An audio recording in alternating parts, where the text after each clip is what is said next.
आप सब बैठ जाइए और आप लोगों ने यहाँ पर समय निकाल करके आप पधारे हैं, तो हम जिस उद्देश्य से यहाँ पर आए हैं उसको ध्यान में रखते हुए सभी वक्ताओं की बातों को आप लोग को सुन रहे हैं और हमें आगे समय को देखते हुए दूसरा काम भी निपटना है और कुछ साथी हमारे और बोलने वाले भी हैं, उनको भी सुनना है। पंडाल में सभी बैठे मेरे भाई बहन, हमारे सामाजिक कार्यकर्ता, जनप्रतिनिधि और हमारे महंगे मेहमान जिन्होंने पहली बार मुझे अहमदाबाद में डूंगरपुर से बाहर बोलने के लिए मंच दिया था, ऐसे बिरले जाबाज साथी मान्यवर ताराराम जी मेहना का भी स्वागत अभिनंदन। आज एक लंबे अरसे बाद वे हमारे बीच आए और उन्होंने जो बातें रखी आप लोगों ने उनको सहज समझा और कैडराइज कार्यकर्ता, पिन पॉइंट जानकारी देने वाले राष्ट्रीय लीडर किस तरीके के होते हैं आप लोगों ने इस बात को समझा होगा। अभी करीब 5-7 बड़े सीनियर लोग राष्ट्रीय स्तर के बहुत जल्दी हमारे बीच में होंगे, हमारे कार्यक्रमों में शिरकत करेंगे। और लोगों को लगता था, कई लोग कहते थे कि ये तो कुछ साल में बिखर जाएंगे, तो आदरणीय ताराराम जी मेहरा ने कहा ऐसा ही होने वाला है, क्योंकि ये बात पहले संत मार्जी महाराज ने भी कहा है, न्याव ते बेणका मस्त थवानु है और बेणको अपने न्यस है। तो हमारे पूर्वज जो अधूरी इच्छाएं हैं वो जरूर पूरी होंगी और हम इसी तरीके से आगे बढ़ते हुए हमारे हक अधिकार संस्कृति की लड़ाई अवश्य जीतेंगे, ऐसा मैं कह सकता हूं। दोस्तों, आप लोगों ने यहां पर जो बातें सुनी उसमें आप लोगों ने एक बड़ी बात जरूर समझी होगी कि हमारी समस्याएं क्यों हैं। समस्या है, लेकिन समस्या क्यों है यह बात जानना समझना जरूरी है। इस बात को मेहना जी ने कहा कि समस्या का कारण क्या है, वो कारण जानना होगा। आज आप लोग भारत देश में जितनी जनगणनाएं हुई उन जनगणनाओं के रिकॉर्ड पढ़िए तो आपको समझ में आएगा। 1872 की जनगणना, 1891 की जनगणना, 1901 की जनगणना, 1911 की जनगणना, 1921 की जनगणना, 1931 की जनगणना, 1941-51 की जनगणना, उन सब में पढ़ोगे दक्षिणी राजस्थान में सभी आदिवासी भील हैं। 1951 तक, इसलिए मेरे छोटे भाई मांगू भाई ने बताया कि कटारा है, डेंडोर है, बूझ है, वे सारे भील हैं। क्यों? 1951 तक हमारी पहचान के साथ छेड़खानी नहीं हुई थी और 1951 की जनगणना में हमारा आइडेंटिटी आप लोग निकाल करके देख लीजिए। इस वजह से 1951, 52, 55, 56 के आसपास जितने भी जमीन के रिकॉर्ड बने वो 1951 की जनगणना के आधार पर बने। इसलिए हमारी आइडेंटिटी, हमारी पहचान भील है। इसके बाद में षड्यंत्र हुआ और उस षड्यंत्र के तहत हम लोगों का, चूंकि संविधान के अंदर भी आप लोग देखोगे तो पहले नंबर पे भील है और दूसरे नंबर पे क्या है सूची में? पहले नंबर पे भील है, दूसरे नंबर पे क्या है? भील मीणा। यदि डॉक्यूमेंट बनते, जमीन का रिकॉर्ड बनता, जाति प्रमाण पत्र बनता, तो भील मीणा लिखना चाहिए था, लेकिन उन्होंने भील शब्द हटा दिया। इससे समस्या पैदा हुई है। हम लोग राजस्थान में करौली, रोहसा, जयपुर, सवाई माधोपुर के हमारे भाई हैं, उनके खिलाफ भी नहीं है, ये बात भी समझना होगा, नहीं तो फिर उल्टा हो जाएगा। यह हमारी मूल आइडेंटिटी का मामला है, यह भारत के मूल बीज का मामला है, मूल मालिकों का मामला है। अरावली पर्वतमाला में सबसे पहले होमोसेपियंस बना, उसके वंशज भील हैं। ये बात पुरातत्वविदों ने, इतिहासविदों ने, भाषाविदों ने यह बात साबित किया है। भीली बोली इंडिजिनस बोली है और 1951 के बाद इन लोगों ने उदयपुर, चित्तौड़गढ़, राजसमंद, भीलवाड़ा, प्रतापगढ़ की बोली को क्या बोल दिया? मेवाड़ी। 1905 का जाति क्रिया संघ का भाषाई सर्वेक्षण पढ़े, 1951 की जनगणना पढ़ो, उसके अंदर मेवाड़ी नहीं मिलेगा। और हमारे डूंगरपुर बांसवाड़ा की बोली को लिख दिया वागड़ी। 1951 तक वागड़ी नहीं मिलेगा। इन लोगों ने हमारा नाम बदलने का कोशिश किया, हमारी मूल समाज की पहचान बदलने का कोशिश किया, हमारी बोली भाषा को बदलने का प्रयास किया। और तो और जहां हम 90% हैं, उस इलाके के बीचों बीच उन्होंने सीमा बनाई। पंचायत की सीमा भी वही होगी, पंचायत समिति की सीमा भी वही होगी, जहां 80 से 90% आदिवासी हैं। जिले का बॉर्डर भी वही होगा। और तो और उदयपुर से लगा करके बॉम्बे तक पूरा आदिवासी बेल्ट, जिसके अंदर करीब 90 विधानसभा है, 14 लोकसभा है, वो एरिया 4 राज्यों में बांटा। इसलिए हम लोगों को गुस्सा आता है। 4 राज्यों में हरामखोरों, तुमको बांटने के लिए हमारे बाप दादाओं का इलाका मिला क्या? यह सवाल हम पूछते हैं। इसलिए भीलों ने 5 जनवरी 2011 सुप्रीम कोर्ट का जजमेंट आने के बाद हम लोगों ने एक नारा बुलंद करने का कोशिश किया, शुरुआत किया, जय भील प्रदेश। और यह आज तेज गति से पूरे इलाके में जा रहा है।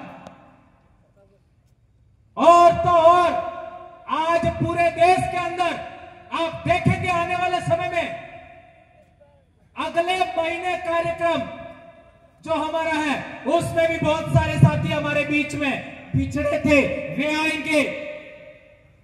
और एक बात मैं भूल जाऊंगा, याद आ गई, बोल देता हूं। अगला कार्यक्रम हमारा उदयपुर से पहले पाल चितरिया का शहादत दिवस आ रहा है, वहां पर हम सबको जाना है। पाल चितरिया साबरकांठा जिले में, ये बात हम लोगों को याद रखनी है। एक बात और कहना चाहता हूं कि जाति प्रमाण पत्र में हमारा नाम इन लोगों ने बदल दिया, रेवेन्यू रिकॉर्ड में उन्होंने नाम बदल दिया, हमारी बोली भी बदल दी। तो जब बोली ही खत्म कर दी तो हमारी पहचान क्या है बताओ? किसी भी समाज की बोली के लिए, किसी भी समाज की पहचान के लिए पहला आधार बोली होता है। एक उदाहरण बता रहा हूं। अपना वादी जानो वादी है कौन कौन जानो जानो ई बोले तमन खबर पड़े है ये अनंत बोली बोले तो खबर पड़े नहीं खबर पड़े। ये है अलग आइडेंटिटी। हमारी जो मूल बोली है हम आदिवासियों की, वो दूसरे लोगों को समझ में आती है पूरी? 10-15%, 20% से ज्यादा नहीं समझते। वो तो हमने हिंदी बोलना शुरू कर दिया इसलिए समझ रहे हैं। आए समझ में? ये बात हमको जाननी समझनी चाहिए। इसके मैं भाषा के उदाहरण नहीं लेना चाहता, अभी टाइम नहीं। लेकिन आपका कम्युनिटी नेम बदल दिया, कबीले का नाम बदला, आपका बोली का नाम बदल दिया, तो हमारी मूल आइडेंटिटी इन लोगों ने खत्म करने का प्रयास किया। और आदिवासी परिवार के जन जागरण से पहले हमारे इलाके में हमारे बाप दादे राजा महाराजा थे, ये भी बात हम लोग बोलने से कतराते थे। आज जितने चौक चौराहे हमारे लोगों ने महापुरुषों के नाम पर बनाए, ये कहीं पर भी देखने नहीं मिलता था। कहीं हमारे चौक चौराहे की मूर्ति पर, आपका चौराहे पर मूर्ति देखने को नहीं मिलती थी। आज ये सब हो रहा है। तो ये सभी बातों को ध्यान में रखते हुए हमारे जो मूल बात है हमारी पहचान, और उस पहचान के आधार पर आरक्षण। अब सवाल पैदा होता है कि सुप्रीम कोर्ट ने जजमेंट दिया, क्या जजमेंट दिया? कि आरक्षण का उपवर्गीकरण होना चाहिए, आरक्षण का उपवर्गीकरण होना चाहिए। और हमारे राजस्थान में कई लोगों ने कोर्ट में वाद दायर कर रखा है कि ये आदिवासी नहीं है, इनको बाहर निकाला जाए। ऐसा हम नहीं मानते, लेकिन वाद दायर कर रखा है। और यदि वाद दायर किया और कोर्ट में तो कैसे जजमेंट आते हैं, अपन को कई सारे जजमेंट आपका विरोधाभासी आ जाते हैं। तो हम लोगों ने देखा, और किसी कारणवश मान लो जजमेंट नहीं भी आया और यह नियम बन गया कि मीणा कम्युनिटी को ए श्रेणी मान लिया जाए और इसको इनकी जनगणना के अकॉर्डिंग इतना आरक्षण दिया जाता है, और भील कम्युनिटी को बी श्रेणी मान लिया जाए, बी कैटेगरी मान लिया जाए, और इनकी जनगणना के अकॉर्डिंग इनको इतना आरक्षण दिया जाता है। किने कटे? तो बताओ मेरे को, ये प्रतापगढ़ वाले, सलूंबर वाले, हमारे आसपुर वाले, उदयपुर वाले, उनका क्या होगा जरा बताओ? क्या होगा जरा बताओ? संकट में आएंगे कि नहीं आएंगे? और जब हमारा यहां का आदिवासी ही 2 हिस्सों में बढ़ जाएगा, तो 5वीं अनुसूची का क्या होगा? क्या होगा सोचो। ये बात समझनी जाननी जरूरी है। इसलिए और गंभीर बात मैं बताना चाहता हूं कि हम 1951 से पहले क्या थे और आज क्या है। यदि 1951 से पहले हमारी पहचान कुछ और थी और आज कुछ और है, तो आने वाले समय में 50 साल बाद, 100 साल बाद ये होगा कि ये जो पहचान बदले हुए लोग हैं वो बाहर से आए हैं। ऐसा भी हो सकता है, और ऐसा भी हो सकता है इनको सीधा ओबीसी में डालो।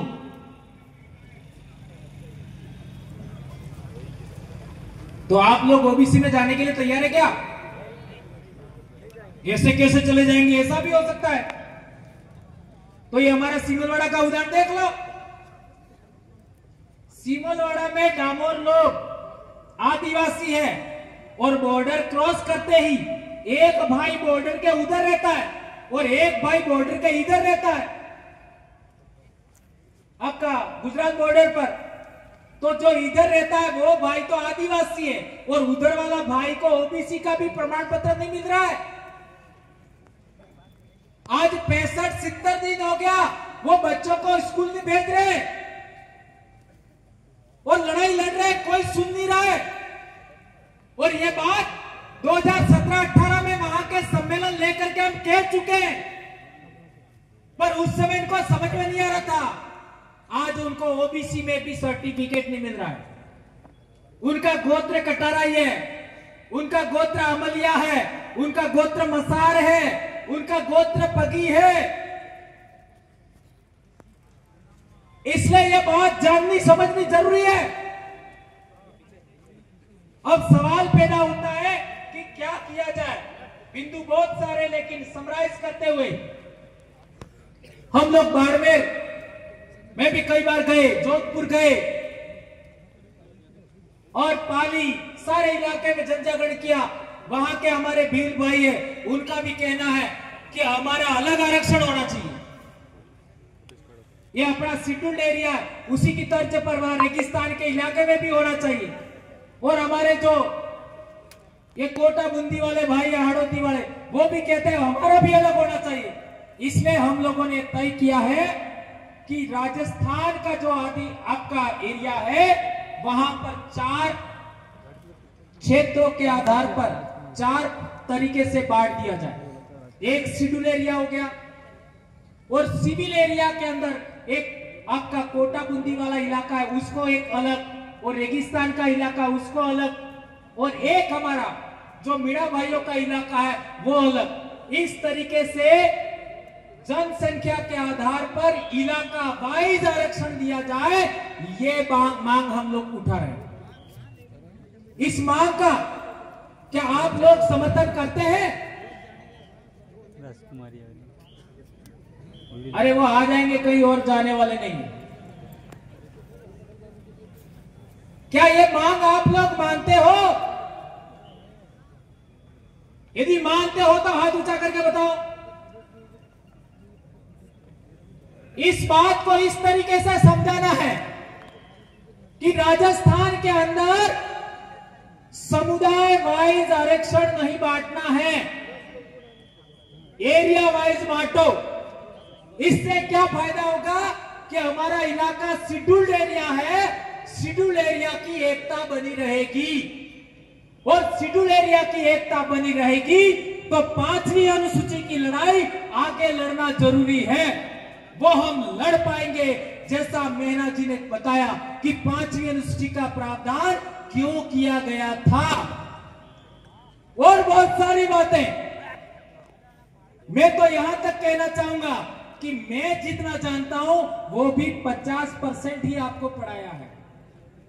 अभी बहुत कुछ बातें आप लोगों को समझानी पढ़ानी जरूरी है, तो इन बातों को आप लोग समझेंगे ऐसा मैं समझता हूं। हमारे एमपी साहब भी आ रहे हैं। जोहार जोहार, बेई जो आया हो।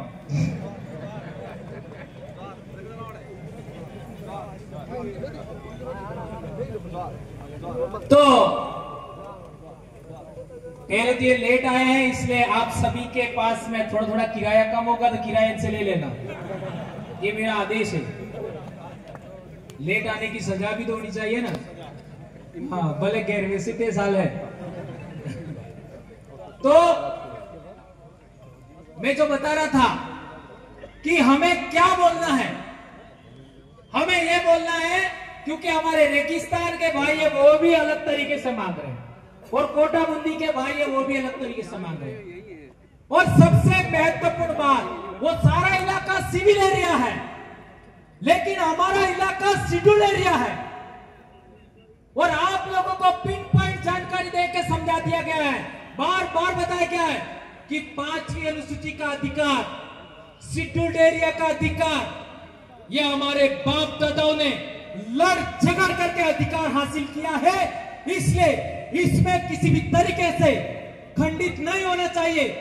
ये एरिया किसी भी तरीके से इस इलाके में विभिन्नता पैदा नहीं होनी चाहिए। इसके लिए हम लोगों को शेड्यूल एरिया की एकता बरकरार रखने के लिए पहचान की भी लड़ाई लड़नी है। एक और बात, अभी हमारे 5 लेम्बरवाड़ा के भाइयों ने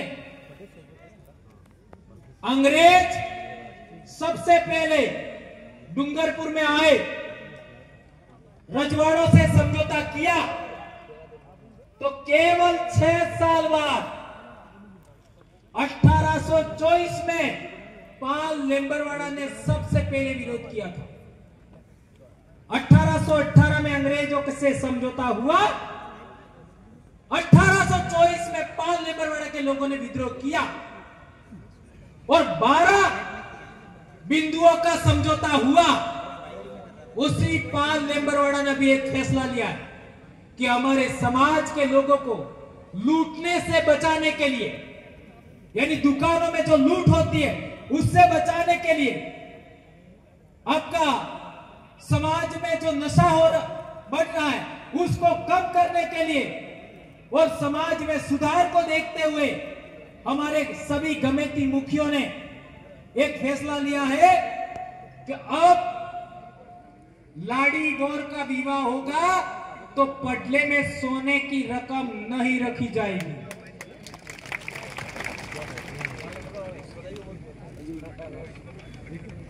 ये बात आप लोगों को भी आगे बढ़ानी है अपने इलाके में, क्योंकि आज रकम लेकर के हम लाए, लाड़ी को पहनाई, विवाह हो गया और इसके बाद वापस जाकर के वो रकम को बेचो, कितना प्रतिशत मिलेगा? या कहीं 65 ने आप लोगों से कितना वसूलते? 100%। इसलिए इस तरीके का काम भी अभी हम लोगों को करना है। इसका भी अभी संगठन बनने वाला है। आदिवासी संस्कृति रक्षण समिति नाम से नया संगठन अब बनने वाला है। और एक इंपॉर्टेंट बात, आजकल हम लोग वीडियो देख रहे हैं, डीजे चल रहा है और अटैक आ गया और मर गया। हो रहा है क्यों हो रहा है? इसको ध्यान में रखते हुए हमारे लोगों ने फैसला लिया कि विवाह में डीजे बंद। क्या ऐसा प्रतापगढ़ में होना चाहिए? ये बात हम लोगों को आगे बढ़ानी होगी। और विवाह के अंदर किसी भी सूरत में हम लोगों को दारू नहीं बांटना है। ये बात करोगे या नहीं करोगे? ये जो लड़कियां हैं उनसे पूछना चाहता हूं, क्या ये करना चाहिए? कौन कौन पसंद करेंगे? हाथ ऊंचा करो जरा। बहुत अच्छा मेरे बेटा। ये बातें हम लोगों को आगे बढ़ानी है। अरे यार, एक नया मुद्दा भी लेके आ गए, प्री वेडिंग। ये क्या लफड़ा है? होए राजकुमार जी, તમે કીધું તો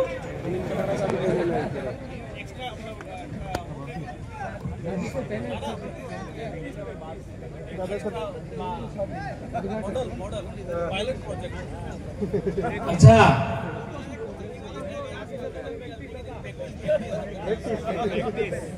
ये प्री वेडिंग प्री हल्दी सेरेमनी ऐसा। अब सवाल पैदा होता है कि मैंने विवाह किया था 2000 में, अभी मेरी बेटी का भी विवाह होगा आने वाले समय में। अभी उसका भी पढ़ाई पूरा हो गया, MBBS हो गया और कल ही डूंगरपुर आई है। नहीं तो आज मैं लेके भी आता, थकी हुई इसलिए लाया नहीं, अगले कार्यक्रम में लेके आऊंगा। मेरी बेटी का जिस दिन विवाह होगा, एक फोत्री भी होना नहीं मन्ने मंगाड़ूंगा, ये गारंटी दे रहा हूं आज मैं। फोत्री भी नहीं, बिल्कुल नहीं। और प्री वेडिंग एडिंग की बात ही छोड़ दो, ये भंवरलाल परमार है, एक बार कह दिया मामला खत्म खत्म। तो हमारा, मेरी लाड़ी ना, हमारे दोनों का विवाह हुआ था तो पहले लाड़ियां देखते थे, तो मैं जिस लाड़ी को देखने जाता था उसको पहले से जानता था। इसलिए रिजेक्ट। जब जारे तमार भाभी ने जोवा गियो, उसको मैंने पहले कभी नहीं देखा। सेलेक्ट। इसके बाद क्या होता है? वही पिला हमें अणपतो है, एक तो मारा हड़ो से। अब चूंकि मैं तो टीचर था और मेरे वाइफ 12वीं पास थी, अब हम चाहते तो हम भी ऐसा कर सकते थे। फिर क्या होता है? जब शादी करने गए, उससे पहले मैं दोबारा कभी नहीं गया, देखने गया, इसके बाद डायरेक्ट बारात लेके गए। बीच में कभी हमारा मिलना नहीं हुआ, केवल वो पडलू लिवा गया था, 3 दाड़े फिर देखा था, बाकी कोई बातचीत नहीं हुई। और हमारे समाज की परंपरा है कि तोरण माते आब्बा बाद उस गांव की लड़कियां अनाप शनाप गालियां देती है गौर को। तो मेरे को भी अनाप शनाप गालियां दी तो गुस्सा तो मेरे को भी आ गया। फिर मांडवे में बिठाया, मामा लाड़ी को लाए और बुआ ने लाड़ी का हाथ मेरे हाथ में पकड़ाया। लाड़ी कौन? तुलसी परमार। और कौन? भवनलाल परमार। इससे पहले मेरे वाइफ का अंगुली भी नहीं अड़ा था मेरे। ये होता है विवाह। अंगुली भी नहीं अड़ा। और ऐसा आपके भी मां बाप के साथ हुआ था तो हाथ में हाथ देने का विशेषाधिकार किसका है? बुआ का। तो यदि आप प्री वेडिंग करते हो तो बुआ का अधिकार खत्म हुआ कि नहीं हुआ? बुआ का विशेषाधिकार खत्म हुआ कि नहीं? और मामा लाड़ी को गुदरेज से उठा करके मांडवे में लाता है।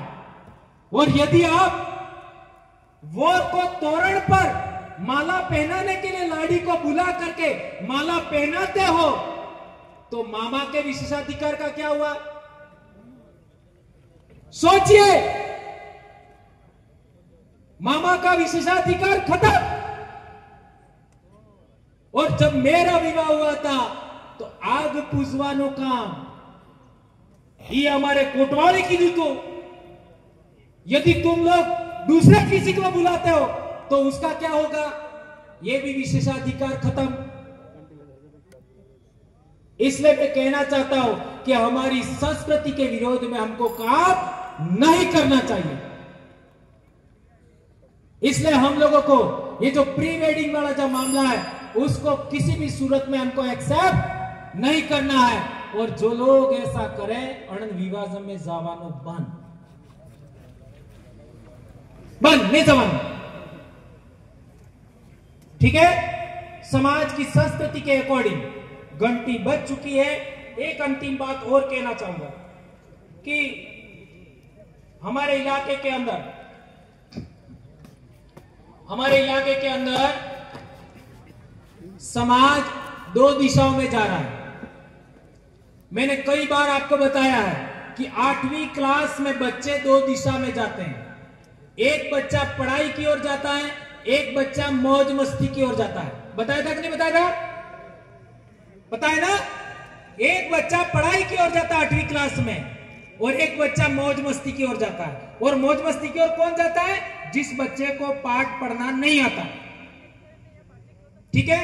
इसी तरीके से मोबाइल में देखिए, आप सबके पास एंड्रॉइड मोबाइल है, सभी के पास एंड्रॉइड मोबाइल है। और एंड्रॉइड मोबाइल में यदि आप कोई किसी भी तरीके की बात को सर्च करते हैं और सर्च करने के बाद कोई बात आपने देखी और इसके बाद मोबाइल बंद किया और फिर वापस खोलोगे तो जो बात सर्च की थी उससे संबंधित 8 से 10 वेबसाइट अपने आप खुल जाएगी। मैं क्या कहना चाहता हूं, समझ रहे हो? इसलिए आज हमारे बच्चे बिगड़ रहे हैं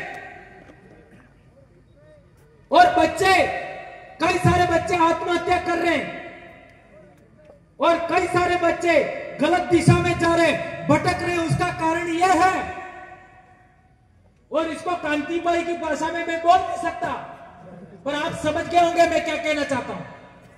अश्लील फिल्में, इसमें समझ लो, एक बार देखा तो 10 आएगी। ये आपका क्या है, एआई वाला मामला, इसको हमको समझना पड़ेगा।